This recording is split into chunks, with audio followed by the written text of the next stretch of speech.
WAOH is brought to you in part by Jumpstart Video, online at jumpstartvideo.com. Welcome back, everyone. We are here with Jeff from Overhead Door Company of Akron. Thanks for taking the time to come up to the studio. Appreciate it. Thank you very much. Yeah, we were talking offset about, you have a background in a couple different things, in audio production and media, and you're certainly familiar with how all this works. You have, and now, through life's journey, you're involved in the overhead door, garage door business, and tell me about that.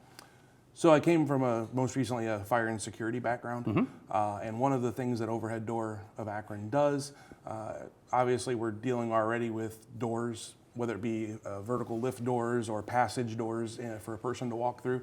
As a part of that comes security.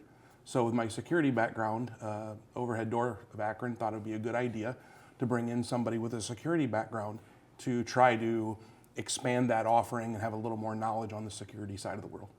Any homeowners watching right now, listening to this conversation, what advice do you give them in terms of, you go into homes and you see vulnerabilities maybe where people are just used to entering their keypad in and that's the access to their home. And what concerns do you have there, or what advice do you give homeowners as you're exploring ways to secure the home? Sure. One of the basic things out there is really just deterrence. Cameras are a great thing, but those are passive security, meaning you get a really good view of the person that already stole the things out of your house after the fact. So some of the biggest things are, like you said, good locks, good strong door frames, but also as well as never anything wrong with the security system as well. Things that are actually active in preventing. And the biggest thing, honestly, lighting is huge. I mean, it's not something that we do at Overhead Door of Akron, but the advice that I give to every homeowner is lighting deters, because thieves and people that want to do bad things, they like to operate where they can't be seen. Sure. Speak to another part of your business beyond the security would be the garage door itself. Yeah. And what are the in terms of maintenance, or the terms of educating a homeowner when it's time to look at replacement, or what the symptoms are that you might say that you need to call? Sure. Symptom-wise, the biggest thing is abnormal noises. I mean, the garage door is always going to make some noise when it goes up and down, but especially the newer stuff on the market should be fairly quiet when it goes up and down. If you're hearing grinding, screeching, those types of things, one of the biggest maintenance issues that most people don't know is that spring up top above the door. That should be lubricated and tension adjusted once a year. It says it right on the manufacturer's paperwork. That's something that we do offer as a service. We can come out once a year, just do a quick lubrication, and then also that door tension, it's a spring, it's metal. It expands, it contracts, and over the years, it loosens up. So what you'll notice is over the years, that door gets a little heavier and a little heavier and a little heavier because that spring is unwinding just a little bit. That can be reset and retensioned so that you have the right amount of tension. Anytime you go to your garage door and if you disengage that operator, you should be able to go up and lift that door easily with just your fingers. It should never be a struggle to lift. Should never slam down on you or exactly. So two things. One, it should be very easy to lift, and two, when you get it about halfway, if it takes off on its own, that's what we call a hot door. That means it's got too much tension. And really what that does over the long term is it puts stress on all the other components. If that spring is doing its job, that door should move easily and freely with just one hand, and it also is going to put less stress on that operator and give your operator more long-lasting life. A hot door could just shoot right off the edge of the rail if you don't have the stop in place. This is That's a problem. Right. If there aren't stops, if it wasn't installed properly, there are supposed to be stops there, so when it gets to the top, if it's coming too quick, it should stop. But you're correct. We've had some, not on the home side, but on the commercial side, where we've been called out on a service call, and it's gone right back past the stops. Sure. Yeah, the commercial, you get into some commercial work too, perhaps. In the warehouse door, that's where you see they're not paying attention. They don't. It just goes right into the warehouse. That's a problem. That's a bad day at work. Yeah.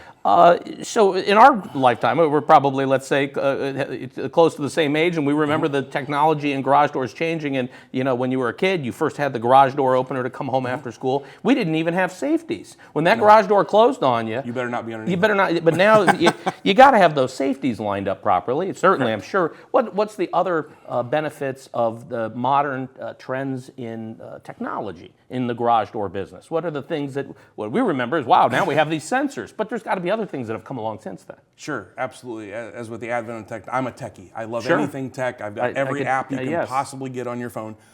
So one of the biggest advances lately has been, just like other things in your home, is home automation. All the operators, the openers that we have for the garage doors, they all have the availability to now have battery backups, which means when your power goes out, your door will still operate. But they also, a lot of them, it's an option, you can get Wi-Fi now built right into that opener. So what that does for you is you don't no longer have to have a remote with you. You can just tap a button on your phone, garage door goes up. Sitting in bed at night, you ever wonder, man, did I close the garage door when I was out there earlier? No problem. You look at your phone, it'll give you the position that the door is in. If it's up or down, you never have to get out of bed. Push a button, that door comes back down. It also helps out with your Amazon deliveries and things like that. If somebody needs to get into your house and you're not home, if you're giving them that permission, you can say, hold on a second, let me open the garage door for you. And you don't even have to be there. That's incredible. So yeah, tech has come a long way. Keypad technology, there's all kinds of different things, but probably that Wi-Fi in the app. It's an overhead door, OHD Anywhere is the name of the technology. Wow. And it's really been a nice upgrade for what you consider your standard garage door. Your service area is certainly our viewing area is all of Summit County, let's say, and we got friends and family that watch all over the country, but just to tune in and see what's going on in Akron, Ohio. But your service area is Northeast Ohio, or what is your service area? Correct. So we like to stay in your Summit, Stark, Portage, Cuyahoga, even a little bit of Medina counties. Sure. But our reach is far-reaching. We have gone as far west as Vermilion, as far east as Pennsylvania, as far south as probably Dover or Cambridge, and we'll even service all of the Cleveland area. So we like to stay a little closer to home preference-wise, but if somebody calls and has a need, we have basically that whole entire northeast quarter of the state that we can service. And is it half and half with residential, commercial, or is it you get calls, you take calls from everybody, or what's give me the idea of what the typical job is for you? No such thing as a typical job. Yeah, no, right. We joke all the time that there's a couple of us guys that go out and do estimates, and I always joke, because I'm the newest of them, that I always get the weird ones when I come back and show the guys with 25 years experience. I show them the picture, and they go, wow. In 25 years, I've never seen that. That's just the luck of the draw. That's the one that I always get. But yeah, I would say it's an even mix. We do a ton of commercial. We do a lot of large corporate accounts, that have multiple locations, all the way down to literally coming to your house to fix a spring. I can't believe you're the new guy. You speak to this as if you've been doing this for, I have decades of experience in this, but this is why they nominated you to be on TV, or is that what they do to the new guy? They say, hey, we have this appointment for you at 11 in the studio, here you go. I literally got an email and they said, you're going to do this. No, I will tell you, I'm so blessed and fortunate that 2 years in, I came on about 2 years ago, and I got a crash course in garage doors. I knew about access, I knew about security, I knew about man doors, but the door world, as far as your overhead doors, your lifting doors, I was, other than what was in my house, I really didn't know a whole lot. Our general manager, Todd Berry, he was a technician for many, many years. I think he's been in the industry over 25 years. One of our estimators that does all of the bid work, commercial bid work, he's been in the industry, I believe, 45 years. Something close to that. All of our salespeople that go out and do estimates, all of our project managers, as well as our service managers. So everybody but me, essentially, started off as a technician. They were technicians for 10, 15, 20 years before they came into the office. So I am absolutely fortunate and blessed to have these people to rely on, and I could have never learned as fast as I learned without having this brain trust of, well over 100 years worth of experience sitting in my office. Wow.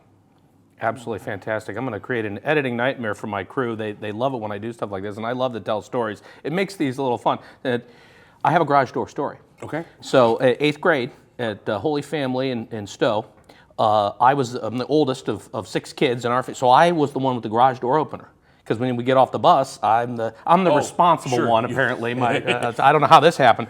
But we discovered that our garage door opener opened the nun's garage door. So there's the rectories across from where the 8th grade building was, and out the window, and we were just screwing around with the garage door opener, and the nun's garage. There's 3 priests have cars, and then the nun is the 4th garage, and sister comes out and her garage door, and then you can hear it from inside. It's like, who's opening there? So then and so we think this is the funniest thing. So this is now our entertainment in the 8th grade, is opening the nun's garage door every day at about 2 o'clock. And for Father Norm, and I need forgiveness. I should probably go to confession and ask forgiveness for this. 40 years later, I'll just confess, we're the ones that opened and closed her garage door. But that was a thing. Your garage door opener could open other garage doors in the neighborhood, or the nun's garage door. That's the advent of technology. We Right. talked about how technology changes. Those old remotes and those old operators, the way that they knew one from the other, it was a series of dip switches. The pin codes, you could reprogram with the switches. It was 6 or 8 dip switches. There's only so many possible combinations. So many combinations. Now, with they call it IntelliCode is what the new system is. Sure. It rolls through thousands of combinations. Cannot be hacked. It can be. Yeah. Nowadays, these 8th graders with their phones could probably no. They. But what I mean is once that remote is tied to that operator, it rotates the code together. So therefore, if you go up and down the street, it'll never. Well, that's when you're in the 8th grade and you're bored and you don't have a car and a license yet. That's the kind of thing you do, is go around the neighborhood and see whose garage you can get into. With those old dip switches, it was absolutely possible and fairly common. That day, hopefully, is gone. Well, people still might have those. You probably see systems and you go, how does this person still have this system? Yeah, so people do come in occasionally, like, people come in for batteries all the time in those, and we'll go, wow, that's from the 70s, but it's still working. Oh, yeah. So we'll either replace the battery for them, or there are ways to essentially put a new receiver so you can have a newer remote that will still operate the old machine. That's good to know. Although it's really at that point, if it's a machine, if an operator from the 80s, you probably should just go ahead and swap it out anyway. Well, if somebody watches this whole interview, they've probably learned a few things. They've heard a little confession. We've had a lot of fun. That's the purpose of doing these. Just have a little bit of fun. And you love what you do, and we love this is fun stuff. And having a working garage door at your home or your business is an important thing. Correct. So an important topic. We've had a lot of fun here with Jeff from the Overhead Door Company of Akron. See, we got that right. And thank you so much for watching all the way up to the very end here. Stick with us. There's a lot more to come here on WAOH. We'll be back with more right after this.